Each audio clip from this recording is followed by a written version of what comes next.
اس شہادت میں اصل جو جس مقصد کے لیے جانیں دی گئیں اور جو سبق امت کے سامنے رکھا گیا وہ اصل میں بڑا موضوع ہے اور اس کو سمجھنا بہت ضروری ہے، اور وہ اس قربانی کے ثمرات ہیں۔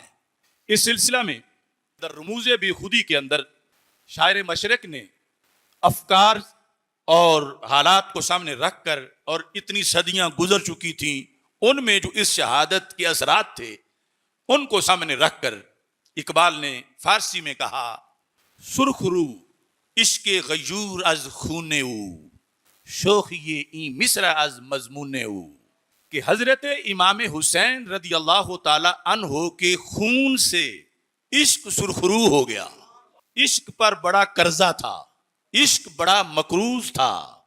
کربلا میں حسینی کردار یہ ہے کہ آپ کے خون نے عشق کے قرضے اتار دیے۔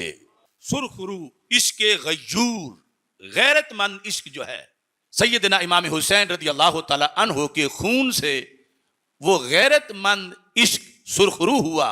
شوخی این مصر از مضمون او، اگر ہم آپ کی شہادت کے پورے مضمون کو ایک مصرے میں لکھیں اور غیرت اسلامی کو ایک جملے میں لکھیں تو اس مصرے اور جملے کی جو شوخی ہے وہ کربلا کے مضمون سے پوری ہوتی ہے۔ پھر کہنے لگے: موسیٰ و فرعون و شبیر و یزید، این دو قوت از حیات آید پدید، یعنی ہر نیک اور حق قوت کا ایک نام پڑا جو ہر زمانے میں بدی کے مقابلے میں اٹھی۔ وہ ایک برحق قوت کا نام حضرت موسیٰ علیہ السلام ہے جو فرعون کے مقابلے میں نکلے، اور وہ تاریخ جو بعد میں آئی تو اس میں ہر زمانے کا جو ظالم ہے وہ فرعون کہلایا، اور ہر ظالم سے ٹکرانے والا حق موسیٰ کہلایا۔ تو کہا یہ ہے کربلا کا اثر تاریخ اسلام پر کہ اب قیامت تک ہر ظالم یزید کہلائے گا اور ہر ظالم سے ٹکرانے والا حسین کہلائے گا۔ موسیٰ و فرعون و شبیر و یزید، این دو قوت از حیات آید پدید۔ پدید کا معنی ہوتا ہے ظاہر ہونا، کہ زندگی جب تک ہے یہ دو قوتیں ظاہر ہوتی رہیں گی۔ تو ایک حسین نہیں، جب بھی حق سر چڑھ کے بولے گا تو اندر حسینیت ہوگی۔ یہ کردار ہے امام حسین رضی اللہ تعالیٰ عنہ کا۔ وہ ہائے ہائے اور ماتم والا نہیں، یہ کردار ہے کہ جب بھی باطل سے حق ٹکرائے گا تو اس کا حوالہ حسینیت قرار پائے گی۔ پھر اقبال کہتے ہیں: زندہ حق از قوت شبیری است، باطل آخر داغ حسرت میری است۔ زندہ حق یعنی حق جو زندہ ہے، حق سے مراد دین حق، یہ کیسے زندہ ہے؟ از قوت شبیری است، یہ حسینی قوت سے زندہ ہے۔ اگرچہ آپ شہید ہو گئے اور یزید اس وقت زندہ تھا، لیکن اقبال کہتا ہے باطل آخر داغ حسرت میری است، مردن سے ہے کہ باطل بالآخر کیا ہے؟ مر جانا ہے۔ حسرت کا داغ لے کے مرنا یہ باطل ہے، اور حق کیا ہے؟ فرمایا وہ ہمیشہ حسینی قوت سے زندہ ہے۔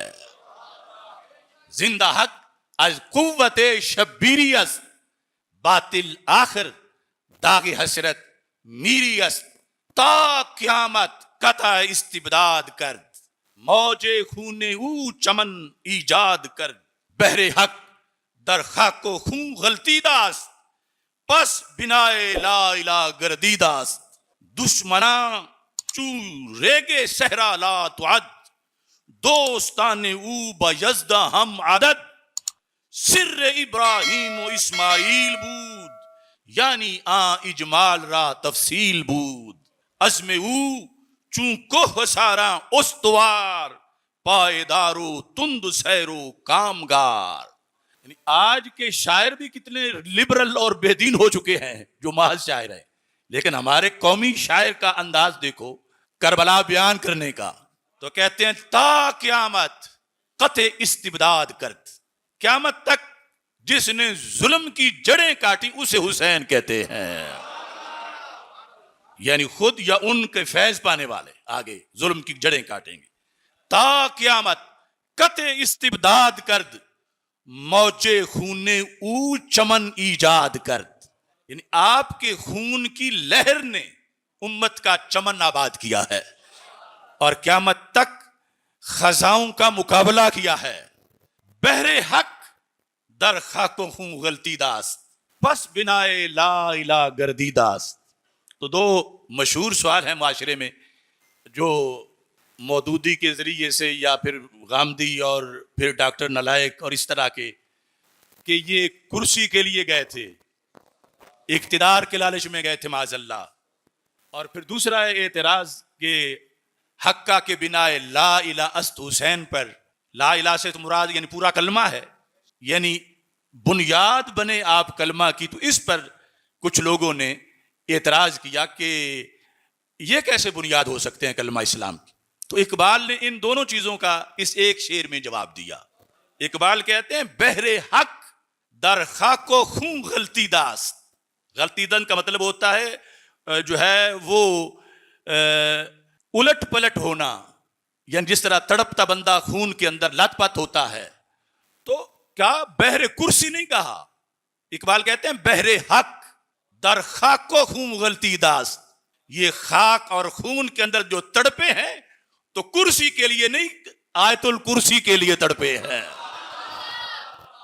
بحر حق در خاک و خون غلطی داست، پس بنائے لا الہ گردی داست. کہ تم پوچھتے ہو کہ یہ لا الہ کی، یہ کلمہ اسلام کی بنیاد کیسے بن گئے؟ تھوڑا اس لیے بنے کہ یہ کلمے کے لیے مٹی اور خون میں تڑپے ہیں. ان کا پیکر کلمے کے لیے لت پت ہوا ہے مٹی کے اندر، اس لیے ان کو بنائے لا الہ الا اللہ کہا جاتا ہے. پس بنائے لا الہ گردی داست. پھر ایک منظر کربلا کا اقبال اپنے انداز میں پیش کرتے ہیں. کہتے ہیں دشمنا چوں ریگے صحرا لا تعد. یہ عربی کا لفظ فارسی میں استعمال کیا، لا تعد ولا تحصا. اس چیز کو کہا جاتا ہے جس کو گنا نہ جا سکے. تو اقبال کربلا میں مخالفین کی تعداد کو بتاتے ہوئے یزیدیوں کی تعداد، اقبال کہتے ہیں دشمنا چوں ریگے صحرا لا تعد. جتنے ذرے ہوتے ہیں نا ریگستان کی ریت کے، حسین رضی اللہ تعالیٰ عنہ کے دشمنوں کی اتنی تعداد تھی. یعنی مراد کثرت ہے، ضروری نہیں کہ ایک ایک ذرہ گن کے وہ بنائی جائے تعداد. دشمنا چوں ریگے صحرا لا تعد، یعنی ان گنت تھے، گنتی سے باہر تھے دشمن. اور دوست کتنے تھے، یعنی ساتھی. اقبال کہتے ہیں دوستان او با یزداں ہم مدد. یہ علم کی بات ہے. یزداں فارسی کا لفظ ہے جس کا معنی ہے خدا تعالی. تو یزداں میں جو حروف ہیں ان کے اگر عدد نکالیں تو 72 بنتے ہیں.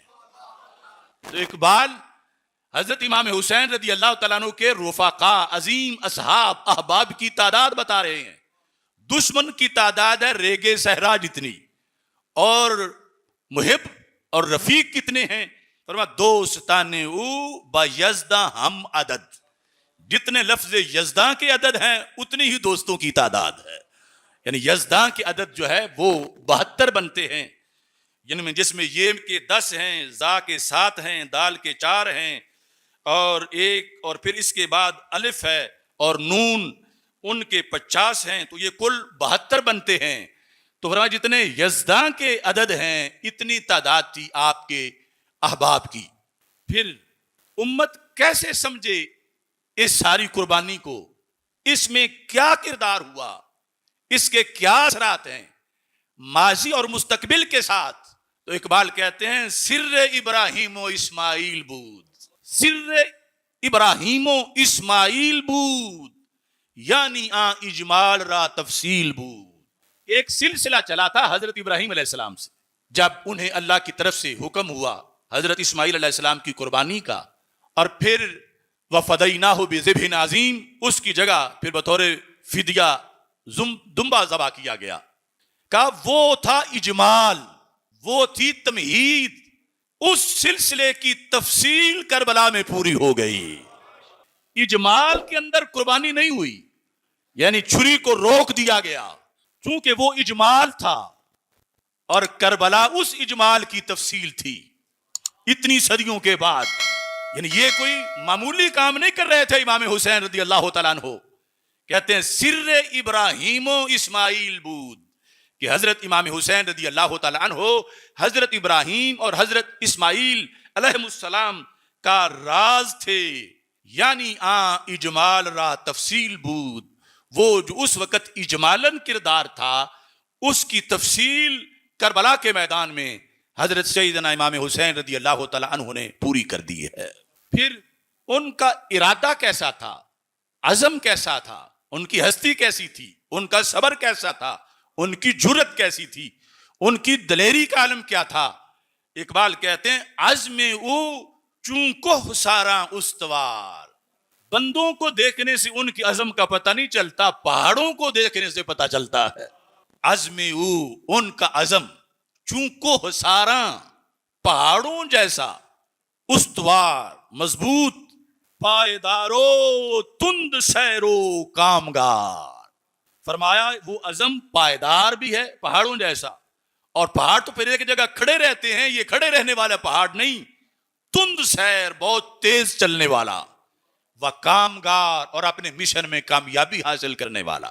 سیدنا امام حسین رضی اللہ تعالی عنہ کے اس کردار کے لیے کیوں گئے تھے، مقصد کیا تھا؟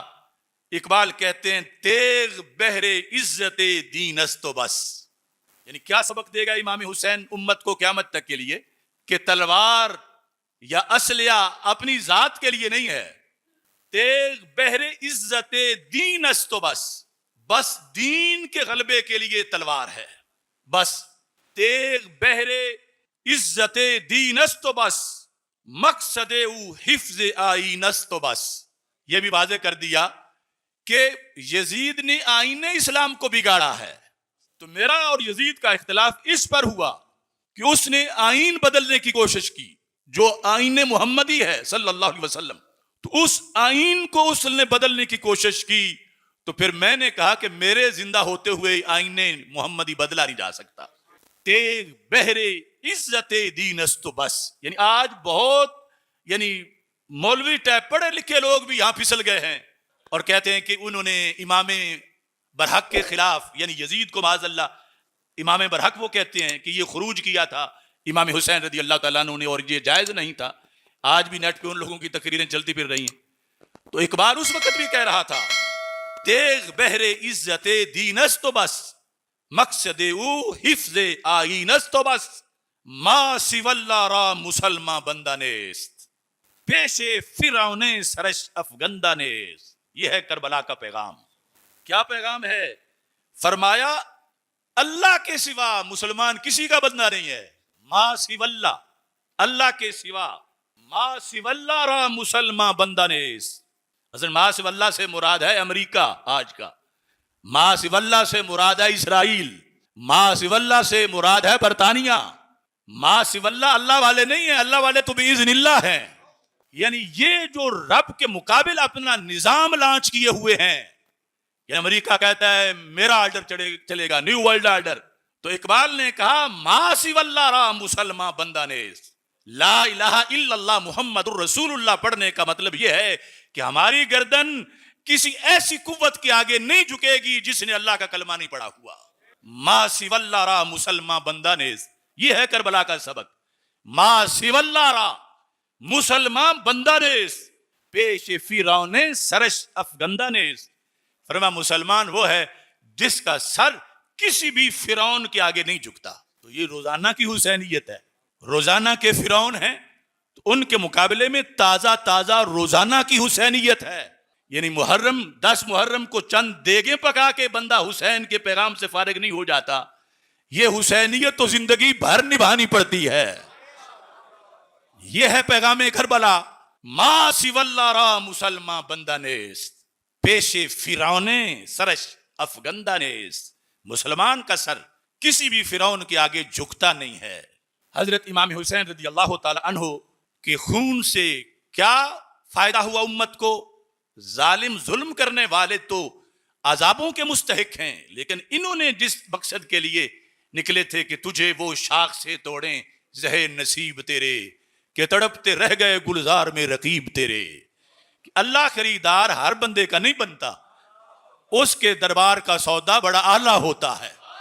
اس واسطے شہید ہائے ہائے کرتے نہیں جاتا بلکہ ارادے کے ساتھ شہادت کو چوم لیتا ہے. اب یہاں پر یہ ارشاد فرمایا خونے او تفسیر این اسرار کرد ملت خابیدہ را بیدار کرد. کہ حضرت سیدنا امام حسین رضی اللہ تعالی عنہ کے خون نے ان سارے رازوں کی تفسیر کی ہے. جو راز ہے کہ قیامت تک اسلام کیسے غالب آئے گا، جو راز ہے کہ فرعونوں کی اطاعت نہیں کی جائے گی، جو راز ہے کہ ہر دور کے یزیدوں کے مقابلے میں حق کا جھنڈا بلند کیا جائے گا. خون او تفسیر این اسرار کرد. امام حسین رضی اللہ تعالی عنہ کے خون نے ان رموز کی تفسیر کر دی. ملت خابیدہ را بیدار کرد. سوئی ہوئی ملت کو امام حسین نے بیدار کر دیا. ان کے خون نے خابیدہ ملت کو، سوئی ہوئی ملت کو بیدار کر دیا. تیغ لا چون از میاں بیرون کشید از رگے ارباب باطل خون کشید. تیغ لا سے مراد لا الہ الا اللہ محمد الرسول اللہ صلی اللہ علیہ وسلم. تیغ لا امام حسین رضی اللہ تعالیٰ عنہ نے اسلام کی تلوار چون از میاں بیرون کشید، جب میان سے اس تلوار کو بہر نکالا تو پھر مولا علی کا فرزند ہو اور نبیوں کے سلطان علیہ السلام کا نواسا ہو تو ان کے ہاتھ میں تلوار ہو تو اس کی اثرات کتنے ہوں گے. فرمایا جب انہوں نے یہ تلوار نکالی از رگے ارباب باطل خون کشید. جو ارباب باطل ہیں ان کی رگوں سے حسین کی تلوار نے خون نکال دیا. یعنی باطل کا چراغ بجھا، باطل بے گھر ہوا، باطل پر حق کو غلبہ ملا. اگرچہ حسین خود تو شہید ہو گئے لیکن یہ ان کی شہادت کا فیضان ہے کہ انہوں نے ارباب باطل جو تھے ان کی رگوں سے خون نکال دیا. اور پھر اقبال نے قلم توڑ دیا، کہتے ہیں نقش الا اللہ بر صحرا نوشت ستر عنوان نجات ما نوشت. کہ اقبال نے صحرا پر الا اللہ کا نقش مرتب کر دیا، اپنے خون سے صحرا پر الا اللہ کا نقش لکھا. نقش الا اللہ بر صحرا نوشت ستر عنوان نجات ما نوشت. ہم پر کیا احسان ہے. اقبال کہتے ہیں ہماری نجات کی جو سطر تھی کہ امت مسلمہ نجات پائے، اس کا جو ٹائٹل اور عنوان تھا امام حسین نے اپنے خون سے لکھ دیا. نقش الا اللہ بر صحرا نوشت ستر عنوان نجات ما نوشت. رمز قرآن از حسین آموختم زیات شیو شولہا اندوختم. یہ کیوں ہم اپنے آپ کو حسینی کہتے ہیں؟ یہ میری بات اور اقبال کی بات مشترکہ ہے. رمز قرآن از حسین آموختم. اگرچہ ہم صدیوں بعد آئے ہیں لیکن قرآن کی رمز ہم نے حسین سے سیکھی ہے. رمز قرآن از حسین آموختم. آموختن ہوتا سیکھنا. قرآن کی رمز ہم نے حضرت امام حسین رضی اللہ تعالیٰ عنہ سے سیکھی ہے. زیات شیو شولہا اندوختم. جو حسینی آگ ہے اس سے ہم نے آگے کئی شعلے بھڑکا کے باطل کو جلایا ہے. تارے ما از زخماش لرزاں ہنوز تازہ از تکبیر او ایمان ہنوز. زخمہ کہتے ہیں تنبور کو جس میں تاریں لگی ہوتی ہیں اور ان کو چھیڑنے سے آواز پیدا ہوتی ہے. اقبال کہتے ہیں ہمارے تنبور کی تاریں اب بھی حرکت کر رہی ہیں. امام حسین کی اس دلیری کی بنیاد پر تازہ از تکبیر او ایمان ہنوز. اس وقت جو اللہ اکبر کہا تھا میدان کربلا میں امام حسین رضی اللہ تعالیٰ عنہ نے، اس تکبیر سے اب بھی ہمارا ایمان تازہ ہے. آخری شعر کہتے ہیں اے صبا اے پے کے دور افتادگاں اشک ماں برخا کے پاکو رساں. اے صبا اے پے کے دور افتادگاں. پیک کہتے ہیں قاصد کو، تو اقبال صبا کو کہتے ہیں تو ایک قاصد ہے. کن کا؟ جو دور پڑے ہوئے لوگ ہیں کربلا سے دور. اے صبا اے پیک کے دور افتادگاں اشک ماں برخا کے پاکے او رساں. ہماری آنکھوں کے آنسو ان کی قبر کی پاک مٹی تک پہنچا دے. اے صبا اے پیکے دور افتادگاں اشک ماں برخاک پاک او رساں. تو سیدنا امام حسین رضی اللہ تعالی عنہ کے کردار کو سمجھنے کے لیے اور مقصد کربلا کو سمجھنے کے لیے اور قیامت تک اس کے جو اثرات ہیں ان کو سمجھنے کے لیے یہ گفتگو بہت اہم ہے. اور جیسے مقصد کو سمجھنا کسی کام کی قدر کے لیے ضروری ہے، ایسے ہی کربلا کے قدردان ہونے کے لیے اور سیدنا امام حسین رضی اللہ تعالی عنہ کی فضیلت اور ان کے اس کا کردار کو خراج تحسین پیش کرنے کے لیے یہ جاننا ضروری ہے کہ انہوں نے کتنے بڑے مقصد کے لیے، کرسی کے لیے نہیں، پوری امت میں ایک روح پھونکنے کے لیے اس وقت سب سے پہلے یزید کے جرائم کا ادراک بھی کیا اور سب سے پہلے اس سے ٹکرانے کا فیصلہ بھی کیا اور سب سے پہلے جا کے ٹکرانے میں عملی طور پر کامیاب بھی ہوئے اور کرتی رہے گی پیش شہادت حسین کی آزادی حیات کا یہ سرمدی اصول. چڑھ جائے کٹ کے سر تیرا نیزے کی نوک پر، لیکن یزیدیوں کی اطاعت نہ کر قبول.